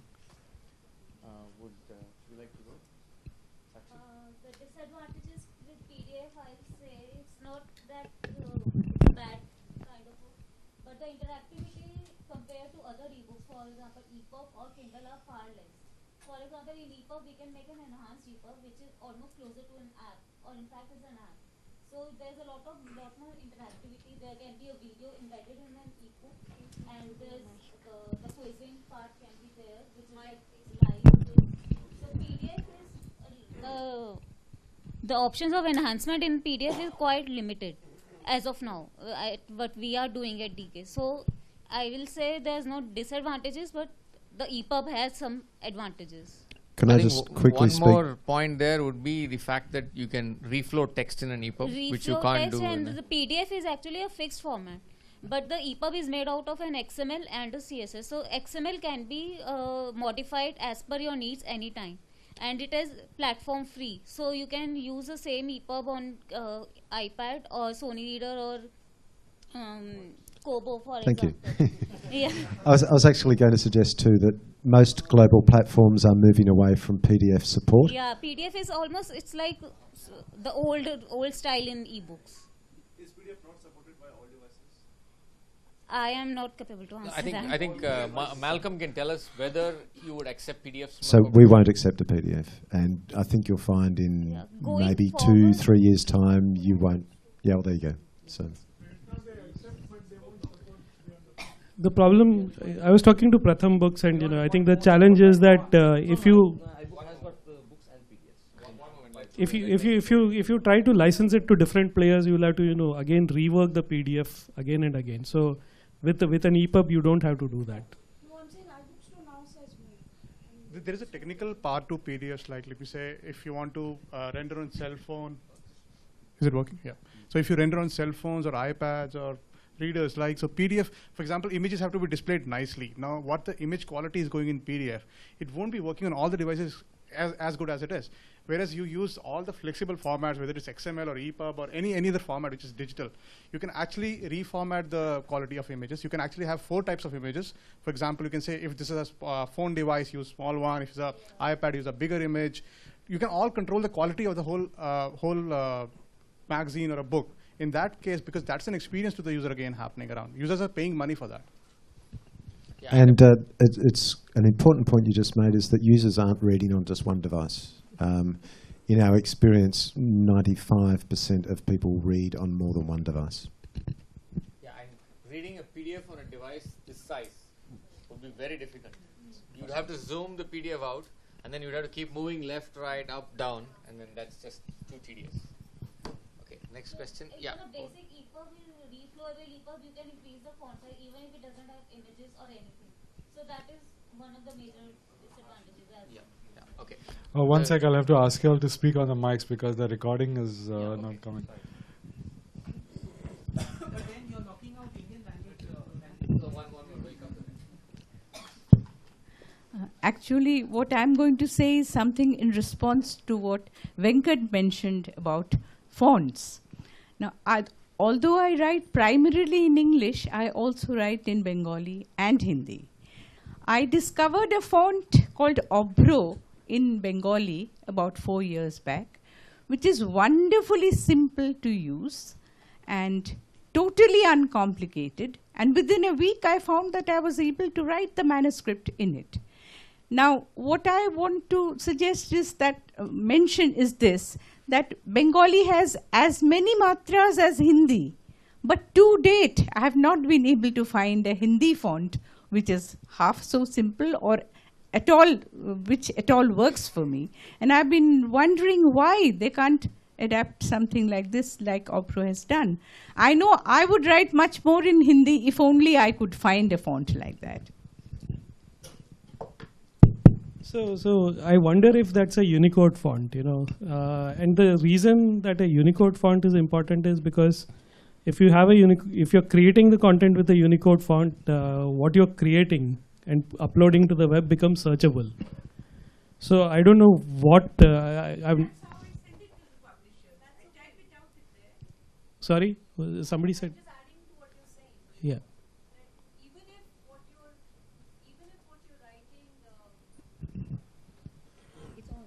Hello? Yeah. Even if what you're writing is absolutely clear and the printer will be able to print it, publisher will be able to view it, it is still not searchable when it goes digital. Yeah. So that's where the Unicode comes in. And I think a lot of us in the Indian publishing are not even aware of this as a problem. Like what Satya said, that first we have to actually go to publishers and tell them there's a problem. Because see, printing has been happening in Indian languages for years, centuries. So nobody thinks there's a problem. But they don't understand that if Hindi is like if I've written, Satyamev Jayate on a website, the computer doesn't understand what you're writing. It's like an image. It's like a picture. So if it's like a picture, then it cannot be searched and nobody can find you. And then the whole purpose of going digital is lost. Yeah. So, I think I'd also like to take off from what you said, that if these problems went away, you would write a lot more. I think that's a very important point in this entire, thought about e-publishing. If all these pain points go away, there'll be so much more content that will actually be generated. And since the friction in the process of distributing the content, no more costs of paper, printing, binding, warehousing, returns, bad debts, all of that goes away in this. So I think there'll be an explosion in new writing, new content, which is going to happen once the e-publishing era kicks in India in a full-blown fashion. So that's something that we should probably look forward to as publishers. We also have one more interesting aspect, which I think was mentioned in one of the previous Publishing Next conferences. When Amazon discovered that a lot of people who paid good money to buy books, okay, they were not reading past the 50th page or so. Okay, they were all books that they wanted to read. They bought the book, but they never went past the 50th page. So there is a bit of a bloat in the size of books, which publishers have been introducing over time to make the book seem like value. If the book is too thin, then you won't be willing to pay 300 rupees or 400 rupees. Okay, so you want to now ensure that you can get at least that much. So you tell authors, I want a book that's at least say maybe 50,000 words or so, or whatever that you think you want. But now Amazon launched a new series of books which they called Kindle Singles, which they priced at I think $1.99 or so, $1 or $2 or so, where they were very short, so you could quickly read them in about maybe 10 minutes or 20 minutes. It's almost like a long form article, and those books have been doing very well. So there's a lot of opportunity for creating short form content relative to books, but long form content relative to magazine articles, I guess. Yeah, Vinuta?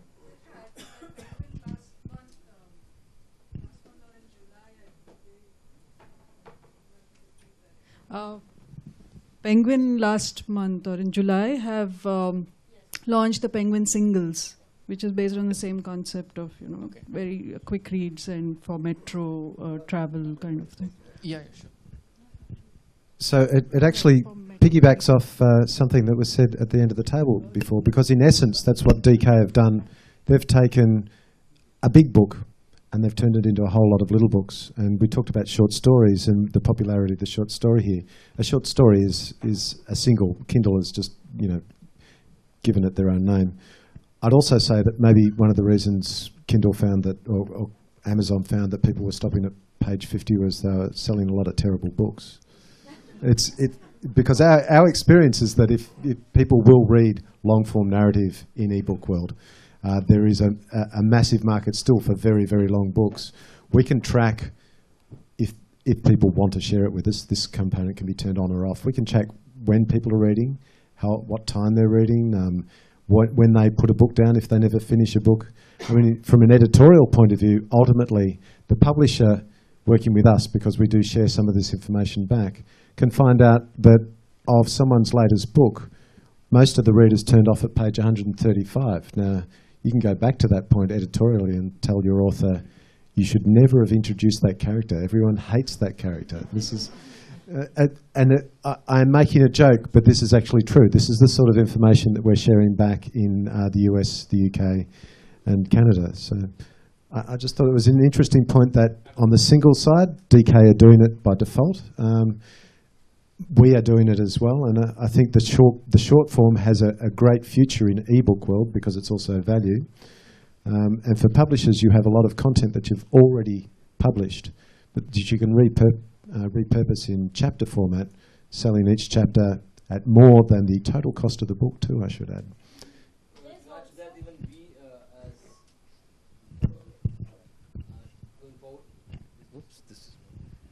Going forward, we also have gone into article-based publishing, so you can, for researchers, buy a single article as compared to an issue.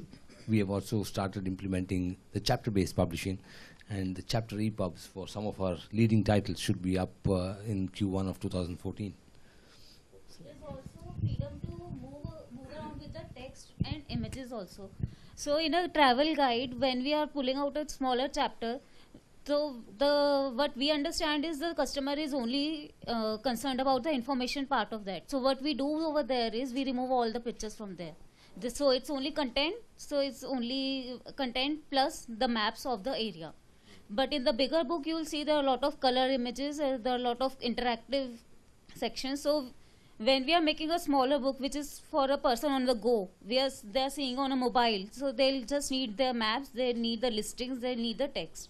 So we'll remove the images from there, we'll remove the extra advertisements from there and the links to the extra material, which is probably not necessary for a person who's visiting Myanmar. He wouldn't need for Japan or some other thing. So these kind of editing is very easily possible in an ebook when we are making a shorter books like snapshots or pockets and top 10s. Yeah, I think what she's saying is that publishers need entirely new kind of thinking when they are conceptualizing books.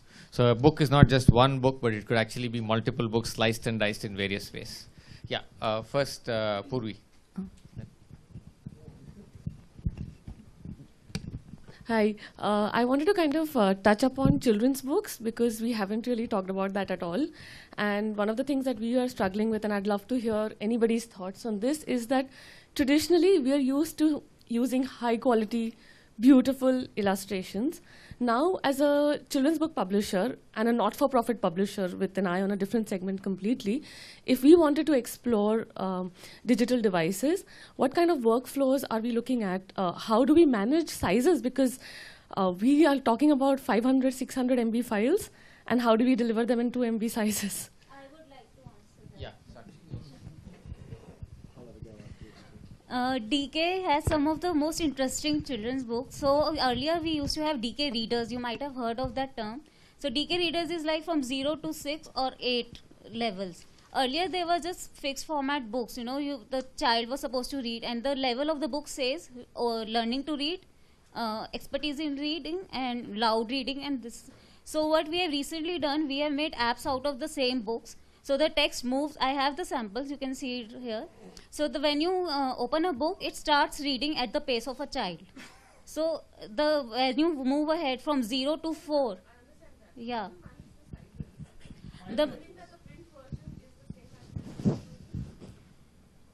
Yeah, it is same, but it becomes heavier with the interactivity. No, she's talking about the images. So the file size, if you have a very high resolution image for print, and then yeah, that we can alter. We can use a low resolution image in a digital. It depends on the file actually. For e-ink, for maybe.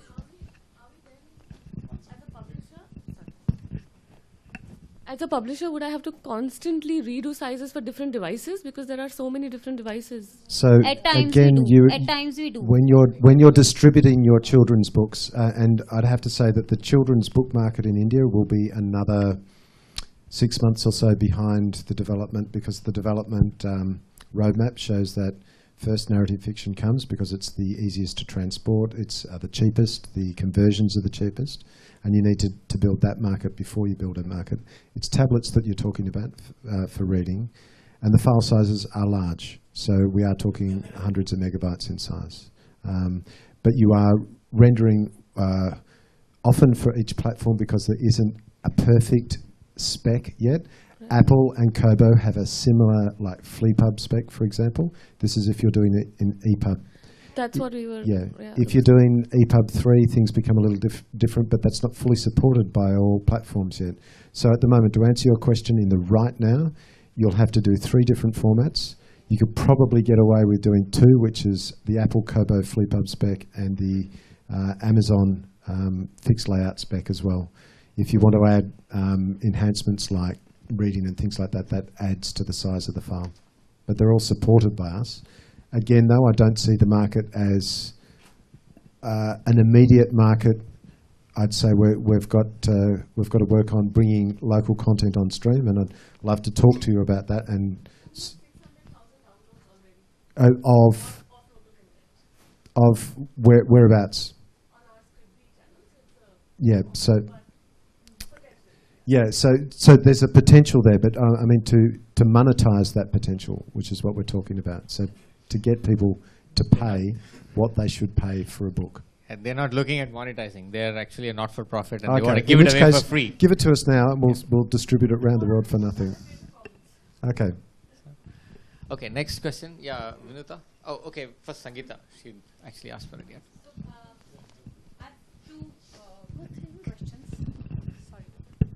So one, does Kobo share, customer data in terms of categories? So if I'm a publisher and I've given you my list, and so do you tell me that what percentage of what people from what geographies, what genres, like demographics of who's buying what? We share quite a lot.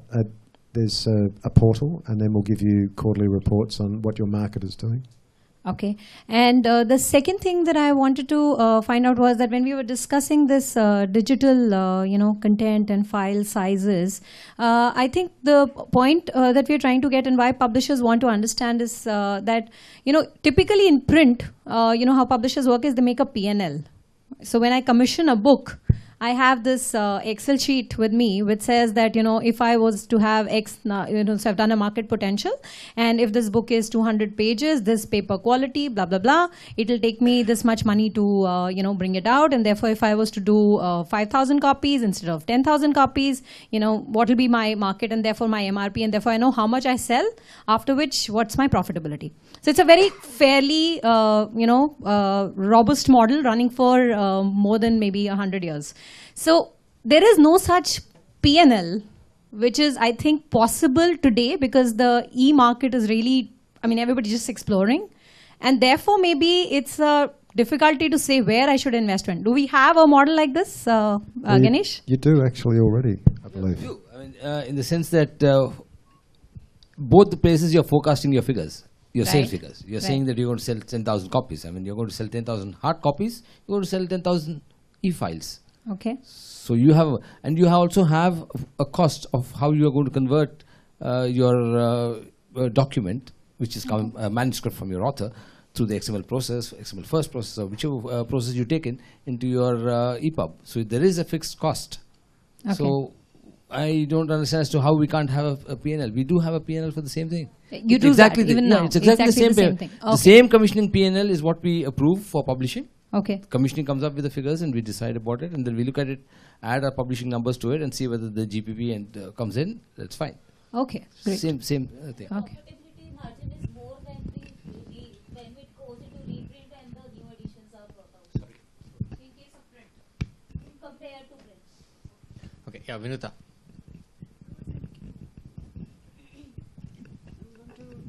Little like a broken record because I do this every year in Publishing Next. Because someone says something like this. Publishers are waiting to jump in, Venki. I think it's important to remember that, and I have to reiterate this again and again, because publishing in India is a very, it's a very fragmented industry. It is a very, and it's made up of many small publishers. The big ones are really very few. So the ones who can invest into e-publishing at this stage are very, very few. And Mr. Mehta has really taken a lead. But there are many publishers who cannot, for instance, hire in-house digital. They don't have the money to make that investment. Plus, when you go out to outsource it, there are concerns of copyright infringement. There are concerns of, and the additional cost that comes with it. And all these things are there. So there is, I have to keep bringing this up because you require a little bit of sensitivity, because publishers are not really sitting there saying we don't want to be part of the digital space. They do want to be part of it. But there are all these hurdles that they have to encounter. The second point that I'd like to make, and this is more an observation, so they're not questions. The second point I'd like to make is that the fact that digital technology allows you to break up text, okay, and to make it content is very different. And it was even possible in print, for instance. Nothing had stopped us from making things in modular fashion. The print technology allows it. It was just that the economics did not allow it. And in the digital space, the economics will allow it, perhaps. But the fact is that that is not how publishers look at text.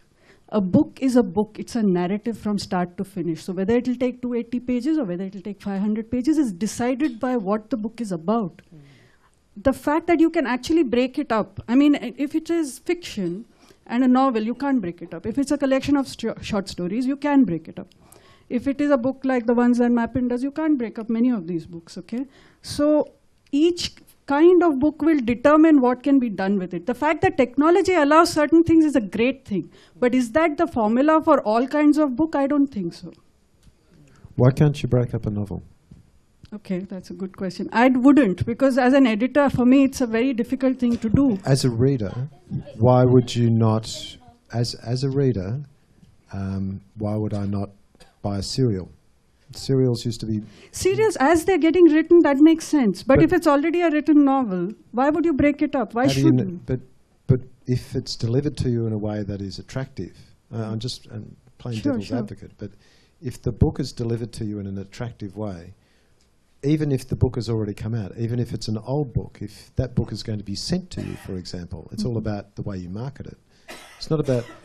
The reader doesn't need to know that the book was out before or whatever. If they're interested in reading that in a serial kind of way, you can break things up that are already out. It doesn't work with everything, but to deny the possibility of digital because that's the way things haven't worked in print, or because your mindset says narrative that's already out won't be consumed in that way. No, Malcolm, because I mean, the fact is that we have most of our language novels, for instance, were all serialized contributions to magazines. So it's not that it hasn't existed in our psyche in the past.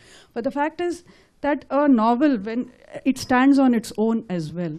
And if I want to sell it that way, I should be able to do that without being told that it is a wrong way to sell a novel. I'm not saying don't, I mean, if you'd like to break it up and sell it attractively and from the marketing perspective, that's a separate thing. But I'm saying a text has a certain coherence, it has a certain integrity, which in some cases I might be reluctant to break up. Yeah, I think nobody is saying there is a wrong way in this. I think it's just a matter of complete freedom to you to decide the length and to do whatever you want now. Previously, the economics didn't allow you. You would think 100 times before publishing a few books because you wouldn't know whether they would sell, how many copies they would sell, and so on. So now it could be a 50-page book or it could be a 500-page book. It's all up to you. So I think one more thing I would add. See, if you had a novel and you read some 50 pages and say, "Arey, I don't want to read it more," but you have paid the whole money. Here, the publishers can break as you want. If you say on the website, I just want the 50 pages, and if I am going to charge half of that, you'd be happy. After 50 pages, if you want again to buy the remaining pages, that short story, the cookery books you can say, you just want one recipe, you can do it. Yeah, I think. Vinita, I just want to answer this. So maybe I'm a little harsh in my comments, but one of the things I'm really surprised by the fact that publishers have not really come together to work towards what is their collective interest. So one answer is that maybe by the end of next year, if I'm invited again to this forum, I'll hopefully have a set of high quality, very aesthetic Indian language fonts which are open source and free to use for anybody. So. Yeah. Shorts, I think, as a creative non-fiction publisher, shorts work very well for me. Yeah. But, I think this point about approaching publishing and publishers from the technical end with a little more sensitivity really stands. I mean, I think that's the reason we all responded very well to Malcolm when he started coming here 9 months ago, because he comes from the book world. Yeah. And he knows that our problems are immense. And you are absolutely right about the fact that we don't organize, we don't tackle things together. But then if we started, it would become like one wine session if we started on issues, you know. But if you come to it from there and then say, but, you know, here are the issues, here is what we are offering you to deal with those issues. I think that's a better space than to come and say, how many of you know how to do this? How many of you done it? We've done it, yeah. We also are part of a community that is using, Twitter and and Facebook, you know. So don't talk down to us as well. Okay, I have a question for Malcolm. Now, you offer sample chapters to buyers before they buy. Now, what's the response of the offering of the sample chapter in the purchase decision? What do you think is the impact of that? We do a number of things along those sorts of lines. So the sample chapter thing, we've got a preview thing, and all the platforms have preview. Let's broaden it out to not just Kobo. The preview component isn't a massive driver. It seemed like it was, but it's not. It's an indicator, but to actually drive people to purchase, you have to give them something of greater impetus. So like a couple of chapters with a button to buy at the end of it is more effective than just a browsed sort of, you can preview a couple of chapters of things, because what you're trying to do is to get someone to go some way towards the decision to buy. So you want them to not just, in essence, pick up the digital book and read the back cover, which is what a preview is. You want them to pick up the book, go and sit in the chair at the back of your bookshop, and my bookstore used to have a chair, and read the first chapter in the comfort, and then think, oh, well, I've already gone this far, I'll go that one step further, and that's more effective. Mr. Mehta, do you also offer any kind of a preview? Yeah, we give 20 pages of PDFs to the readers. We have got a lot of database. We send the PDFs when the book is released immediately. Some EPUB files we do give on the website, but still people are looking after the PDFs. How much you have invested so far? In lakhs, of course.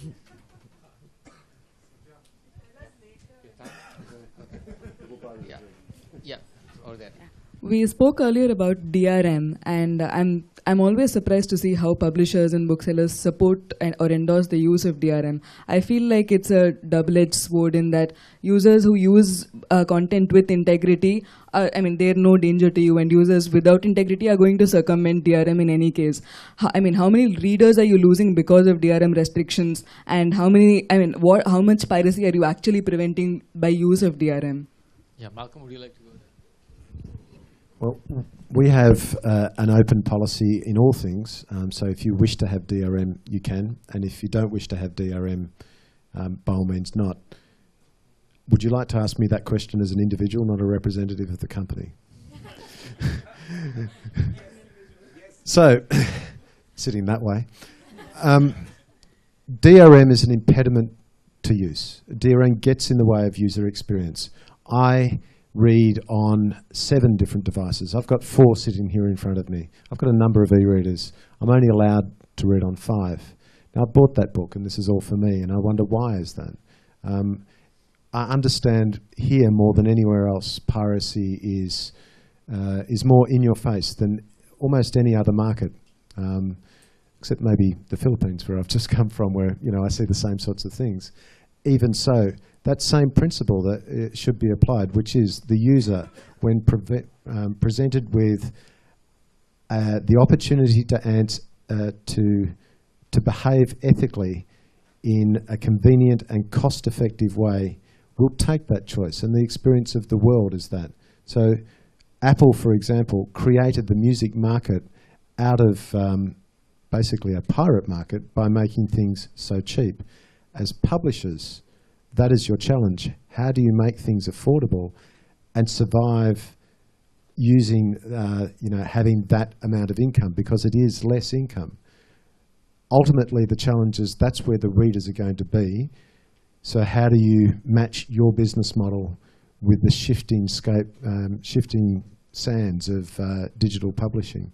For me personally, I think that DRM gets in the way of that transition and pushes more people into piracy than protects you from piracy. But that's not a Kobo position, that's mine as an analyst of the market. One moment, just as a follow-up to Malcolm.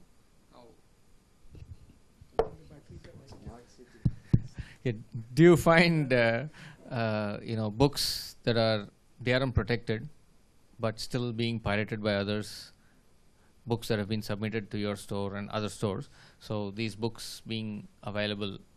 Does this made it work? Yes. As of today, we've had no reported instance of a book from the Kobo platform being pirated. So, that's as of today. But if someone really wants to do something, then they will. So clearly the only reason that's not happened is that someone hasn't seen there's no cachet in it. There's things like Harry Potter, for example, they were pirated the minute they were published. Piracy is only a problem, well, no, it's not only a problem. Piracy is a problem for the best-selling books and for the very popular books. But for the vast amount of catalogues, the time and effort required by a pirate to break your DRM or to OCR that book and scan it and upload it and things like that, for what? For one of their friends to see it? There's no cachet in it. There's no financial return in it. There's no reason for it to happen. And to me, that's the reason why piracy is less of a problem for most of you than your potential perception of it. Because even if your book is pirated, and even if someone goes and downloads that book, is that download an actual lost sale? And the answer is 70% no. So when people report piracy numbers, they're reporting the number of downloads, but that's not potential lost sales. Because just because someone downloaded the book didn't mean that they were walking towards the shop with their 500 rupees or 300 rupees in their pocket and they just took a U-turn to the internet shop and downloaded it. So. I think one of the biggest problems for publishers and authors today when it comes to the aspect of piracy is that if there is a great, fabulous book which a reader really loves, okay, he bought the book, he loves it, and then he just simply wants to share it with others. Okay, which he could do with a printed book. Now, if it's not possible to do it because of all these DRM restrictions, then if that reader decides to pirate it and make it available for others because he thinks it's such a great book. So he's actually such a fan of the author that he wants everybody to read the book. He's not actually trying to deny the author money, deliberately, but it still works that way. So there is a conflict of sorts that's built in. Because I see this as an opportunity because first, piracy is a different ballgame. So let's say a person wants to pirate because he wants to share it with people. I will suggest maybe this has to be tried out. Why don't make sharing as a business option that allow people to share?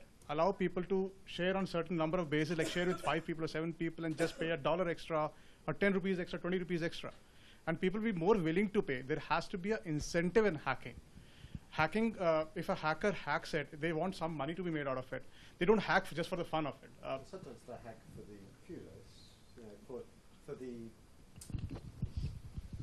So we're into my media studies degree was in hacking. So so people hack for the international fame. It's a very strong fame, and the return that they get isn't money, and in fact is the acknowledgement of their peers. So that is a strong thing. But you don't get acknowledgement for from your peers for, with all due deference, hacking a Marathi poetry book.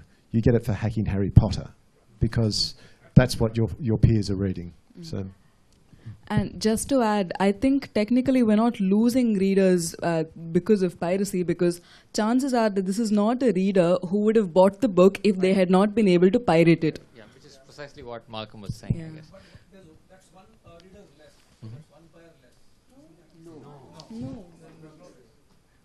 It doesn't transpose. There's no one pirate, one sale. Okay. The international evidence is not that piracy is a lost sale. It's not even a potential sale. Sometimes piracy is just an opportunistic download. Now, I'm going to say something that obviously no one's recording at the moment. So I watch, yeah, I know, it's okay. And you can tweet. So I watch a lot of movies, and wherever possible, I obviously try and pay because I like movies to be created. But sometimes that doesn't happen, and so I'm watching a movie, for example, with my daughter, who streams it live from a website, and I'm thinking, my daughter is doing this. She knows that her father works in an industry, relies on copyright and the payment of things. I can educate her in this, and she'll go to her room and not do things with her dad anymore. So is that a lost sale? No, it's not. It's actually an action of opportunity where there wasn't the option to do that in an affordable and convenient way. In fact, one comment I think is very apt in this context of thinking about it slightly differently. Tim O'Reilly said piracy is actually progressive taxation on those who actually have bestsellers. So just a remark in that context. The other thing that I wanted to pick up was on what Amit said about coming up with new business models where you can enable sharing. Now, one of the new business models that actually is evolving right now is the concept of lending books. So, Malcolm, would you have something to say on that? So it's interesting, we're talking about new business models, and I think the newest of them, which isn't really here yet, is actually just the sale of ebooks. I mean, that is a new business model in itself. But as far as lending books, that requires a new form of contractual understanding where the publishers work out how they want to do that. And as with all things, these things happen at the meta first. And publishing is pretty much the same all around the world. The contracts that I'm offering here are the same as that I offer everywhere else, and they are developed through conversations, not surprisingly, with Penguin Random House, with Hachette, with HarperCollins, with all of those. So as these large multinationals develop an understanding of how the lending market works, you'll see those sorts of models emerge. At the same time, if you wish collectively as a group to work on those sorts of models, then that will emerge. But it's the sort of thing that happens in the macro. And as individual publishers, much as you would like to dictate the terms of that such an arrangement, in the end user, being the library or the person, and the large companies will come to these agreements between themselves. And what you'll end up with is something that you will then adapt to your business model. Which isn't to say, like, you can dictate your contract to me, for example, and I'll just make sure that it matches what we need. You can always have your own contract with some of us. But when you're dealing with some companies like Amazon or Apple, you have their contract. You will sign their contract. There are online libraries where the downloaded book self-destructs itself in the time period after. Yes, overdrive. Yeah, so and, that's 3M. Yeah, so that's a lower priced book. So it self-destructs after some amount of time. Suppose you have borrowed it for a month, so there's some technicalities built into that. The book self-destructs itself on your device. Which Adobe offers. Avoid all this is Mr. Shah's terms. I mean, at 99, I don't think you require a self-destructive software. No, but this is lending. This is a lending model. This is not a sale model. Make it 49. Yeah, that brings me to another interesting business model which people are talking about, which is, it's a monthly subscription. So you pay a certain amount to a store like Kobo, and then you can read any book on that store. So is that something that you can talk about? The only company who currently have that is Amazon, and Amazon do that by absorbing massive losses because the publishers haven't agreed to that, because you all as individual publishers have contracts with your authors, and that contract says that you have to pay a percentage royalty, and most of your author contracts aren't adapted to that model.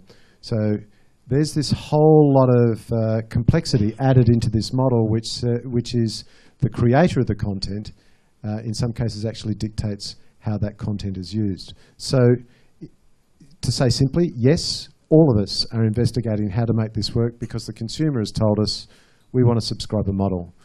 But then we've got 11,000 publishers on our platform, and to be able to partake in this model, most of those publishers have to agree to a clause in there which sees them receive less for someone who's borrowing that particular ebook. So they have to sign on to receive less from their content than they might have previously. That's a hard sell for me right now, and I'm not going to make it. I think that brings us to the end of this panel. So thank you all to the panelists, and I hope you all learned something from all the panelists.